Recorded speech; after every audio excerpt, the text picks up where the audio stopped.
Hello, everyone, and welcome to episode 2 of the Not to Be Dramatic podcast. My name is Alexa Jean Beck, and I will be your host, as always. And today we have a very special episode, the Valentine's Day episode. I figured I needed to put out an episode this Wednesday. It's Valentine's Day, perfect opportunity. And so we're going to talk about some fun topics surrounding Valentine's Day. But first, before we get into that, I just wanted to say thank you to everyone who was so supportive of my first episode. I had so many sweet friends and family who posted about the podcast on their social media, who contacted me and told me that they listened to the podcast and told me how much they loved it. And it just warmed my heart and made me so happy that people are enjoying what I'm putting out there. And I am so thankful for everyone's support. So I just wanted to say thank you to all of my listeners, all of my friends, all of my family. Your support means the world to me. So now let's get into some of the Valentine's Day stuff. So first, we're going to be talking about relationships specifically in college. Relationships in college to me are just so difficult for a number of different reasons. First of all, if you decide to go away to college with a significant other that you had from high school, then I feel like people judge you. They're like, oh, why wouldn't you want to find somebody new when you go to college? Like, oh, if your significant other is going to a different school, like, oh, why are you going to try and do like long distance? Like, that's never going to work. You're so young. Like, you should be meeting new people and not be tied down and blah, blah, blah. But then if you don't go away to college with someone already, then I feel like it's so hard to meet somebody because in college, I feel like we're all trying to figure out our career goals, our life goals. We're still like finding ourselves because we're still young. And a lot of people just don't know what they want in a relationship or even what they want for themselves in their own lives. So it's hard to figure out what they would want their life to be like with somebody else. So then it just becomes a difficult game of like people changing and evolving and getting into relationships, but then realizing that it's not the right fit. Or I feel like guys a lot of the times, some guys are looking for serious relationships, but a lot of guys aren't. And I feel like a lot of girls tend to want to have a more serious relationship in college. So that it's difficult because the girls are looking for serious relationships and then some of the guys aren't. So then it just becomes a difficult game of like being in situationships, but then sometimes one person wants a serious relationship with the other person just wants to be in like sort of like a situationship with no title. And it just becomes so confusing. And I don't know, I wish there was a better way to do it, a better way to find people. I am single at the moment. I did go away to college with my high school boyfriend originally, and then we broke up October of my freshman year. I'm currently a sophomore. So I've been single for a little bit over a year. I don't regret staying with my boyfriend when first going away to college. But things just didn't work out. We ended things on good terms, but it just didn't work out for us. And now like I said, it's hard to meet people in college. So I feel like that's something that a lot of girls struggle with. And if you're somebody who struggles to find the right guy in college, I get you, girl. You're not alone. But so then just for fun, I decided that I was going to talk about my ideal guy. Because I feel like we all have like that just vision of like, oh, this would be the perfect person. And of course, that's not real life. People have flaws, we all do, and just there's no such thing as the perfect guy. But if I could make the perfect guy, this would be mine. So, first of all, I like a guy who's tall, preferably above 6 foot. I am 5'5" myself, and I love to wear heels. Majority of the heels I own are 4-inch heels, so that puts me at 5'9" when I'm wearing heels. So I want a guy who's going to be taller than me. I don't know. That's just something I've always wanted. I also want a guy who's super family oriented. I'm super close with my family, and I really hope that one day I could find somebody who's super close with their family as well. I feel like if a guy really values their family at this age, then that's a total green flag. So that's something that's super important to me to look for in a guy. I also want somebody who is super smart and career driven. I am super career driven and I consider myself to be a hard worker, and I want someone who will also be a hard worker and just who's smart in general. Like, I don't know, who doesn't want a smart guy? Then I also want a guy who dresses nice. I feel like a lot of guys make really questionable style choices at our age, but I don't know. I just want a guy who dresses like clean. Like they don't have to be like wearing like any sort of expensive clothes or anything like that, but just wears clean clothes and knows how to dress themselves. That's all. Then, so I want a guy who has preferably these three love languages because I've taken so many love language quizzes and I feel like I get like a mix of these three every single time. So I think my love languages are words of affirmation, gift giving, and quality time.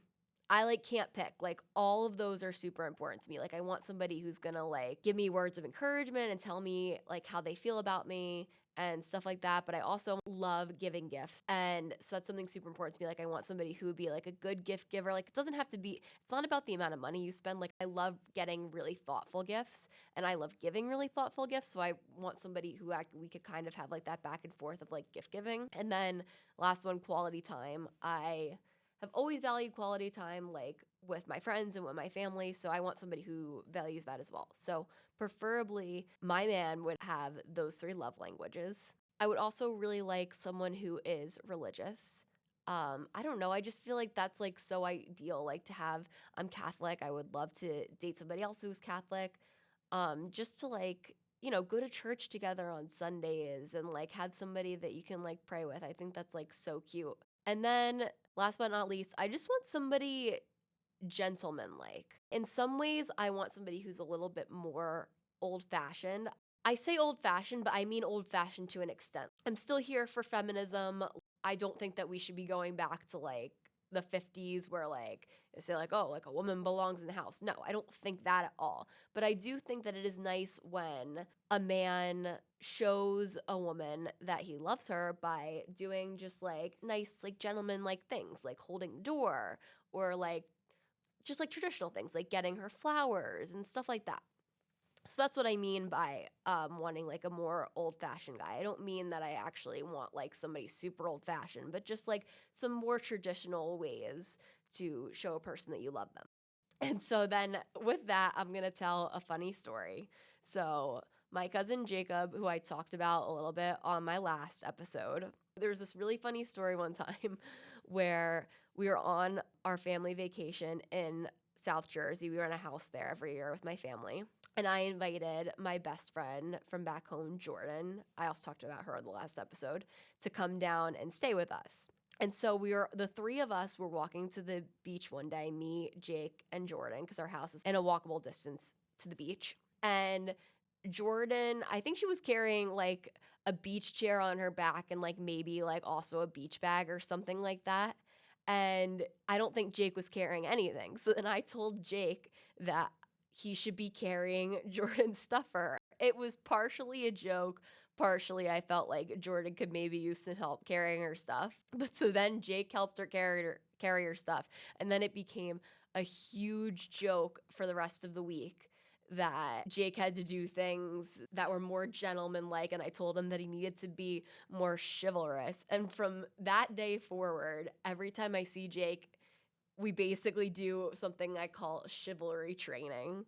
So I'll remind Jake of like little like gentleman like things to do. Like if I'm about to sit down and like I think of it, I'll be like, oh, Jake, you should get my chair for me. And I'll be like, oh, right away, Alexa. And like it's just become like a super funny joke. It's literally gotten to the point where like sometimes I'll forget about it and Jake will remember and he'll like run ahead of me to go and hold the door. You know, like the situation where like there's a restaurant and there's like two doors in the entrance and like a little like walkway in between. So there's this coffee shop that we like to go to near my house and it has like the two doors like one after the other. And it's so funny because every time we go there, Jake will like run to open up the first door. And then like I'll walk through before him and then he'll like run around me to open up the second door. But so it's just become like some huge joke. But at the same time, I think it is teaching him a really good lesson of how you should treat a girl. He has gotten like so much of like the chivalry stuff down pat. And I'm like, one day when he finds his girl, like she's going to be treated like a queen. And I would like to think that it's all thanks to me and my chivalry training. So I just thought that was a really funny story to share. But so Now we are going to go into a little bit of discussion on celebrity relationships. So, going off of last episode, we're going to talk about, of course, Taylor and Travis again. So, last time we talked about the Super Bowl, and Taylor did, in fact, make it all the way from Tokyo to see her man not only play in, but win the Super Bowl. And that is a girl who supports her man. Claps for Taylor because that was awesome. And I found this quote from E! News on Instagram by Travis saying, quote, "Thank you for making it halfway across the world. You're the best, baby. The absolute best." End quote. And I just think they're adorable and they're so supportive of one another. When Taylor won her Grammys, Travis was super supportive of her online, even though he couldn't be there because of Super Bowl training. Like, he's very supportive, and we love a couple who supports each other. So I loved that. Then this was another relationship that I feel like has been in the news a little bit lately. Timothée Chalamet and Kylie Jenner. This relationship is very interesting to me because their vibes are very different.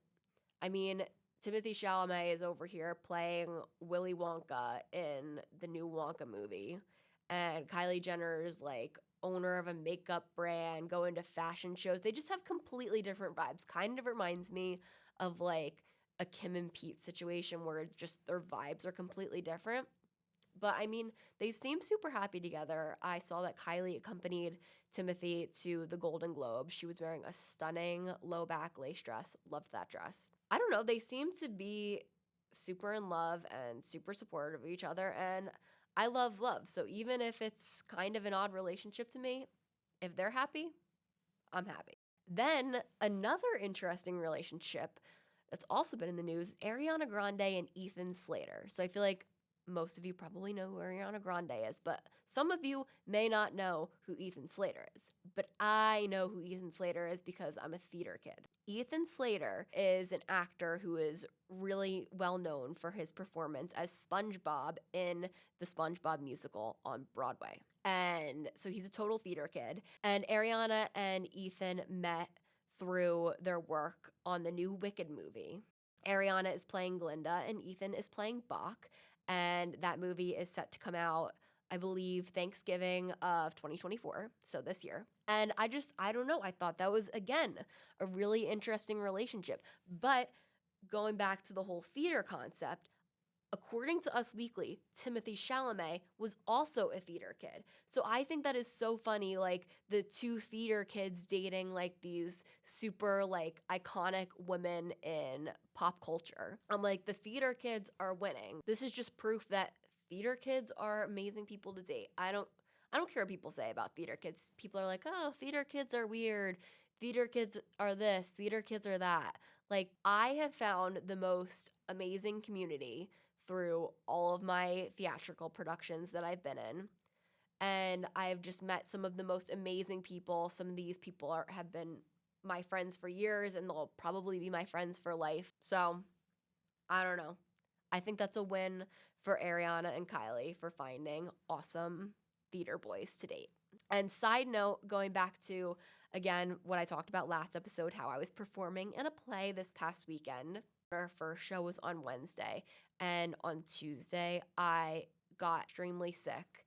And not to be dramatic, but it was one of the hardest performances of my life. Again, not trying to be dramatic, but performing this past weekend, I think, was seriously one of the hardest things I've ever done in my entire life.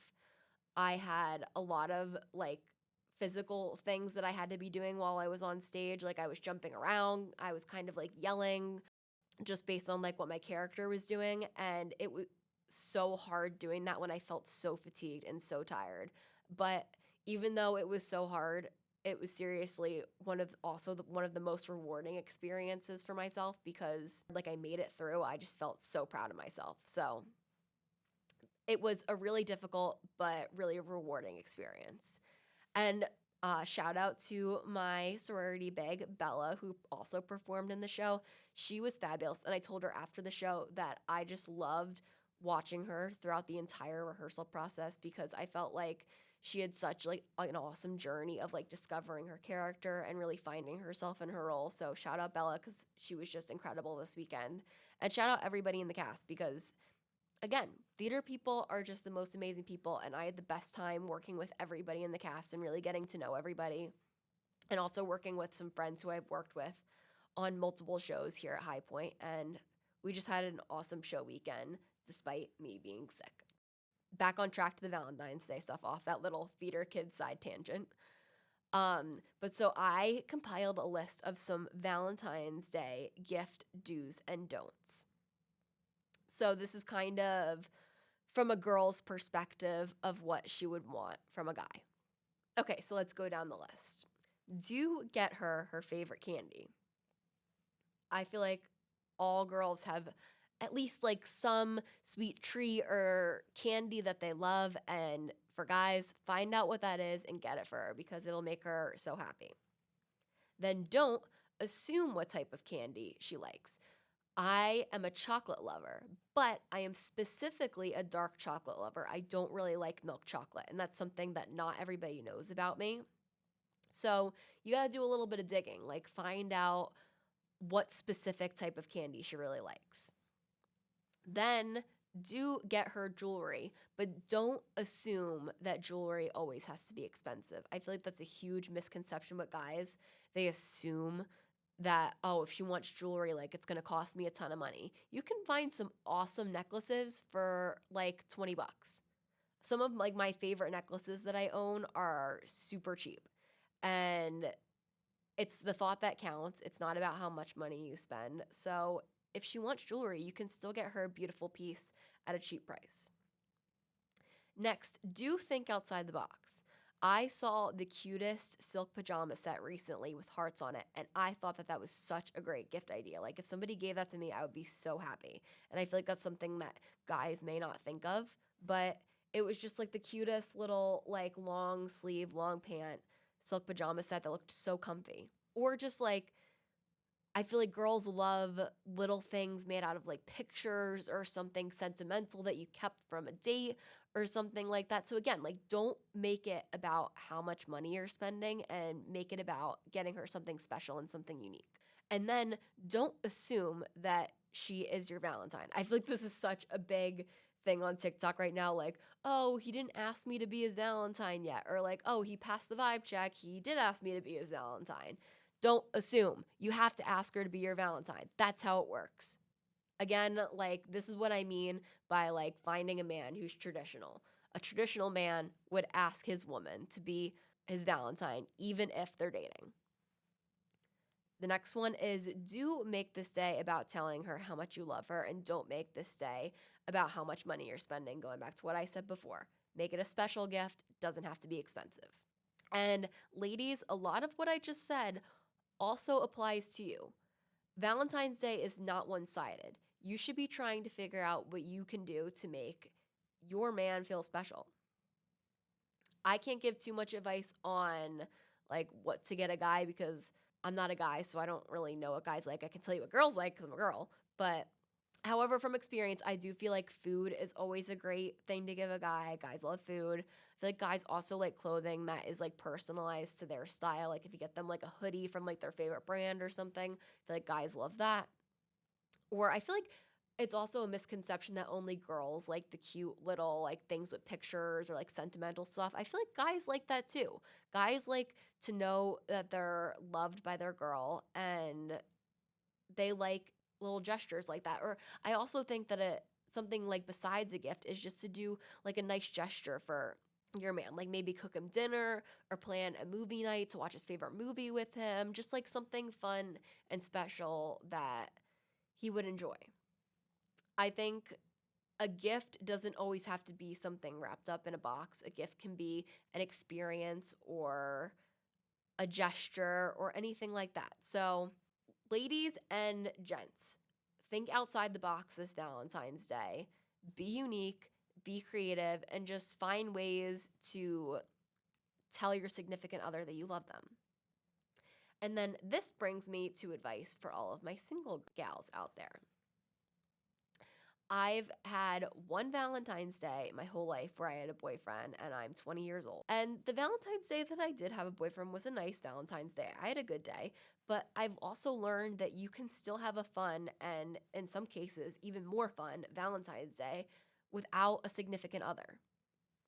You can plan a Galentine's Day get together where you watch a movie and get fun foods with your friends and laugh and just have a great night together. You can tell your friends how much they mean to you, give them a card, or just shoot them a text saying Happy Valentine's Day, like, I love you so much.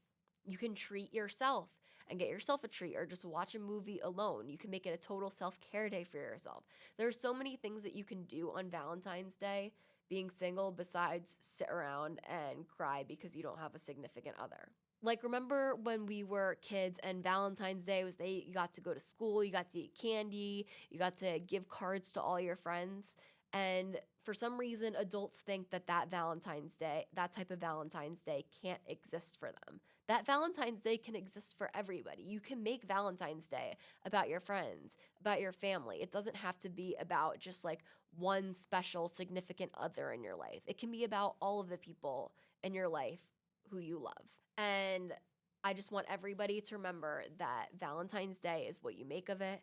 And you can have the best Valentine's Day of your life this year, regardless of your circumstances. So I want everybody to go out there and have a great Valentine's Day and to do whatever is going to make you happy and just enjoy your day. Well, that about wraps up this episode of Not to Be Dramatic. I had so much fun discussing all of these fun Valentine's Day topics with you guys. And be on the lookout for our next episode because I will hopefully have two very special guests with me, which I'm so excited about. So, thank you all so much for listening to this episode of Not to Be Dramatic.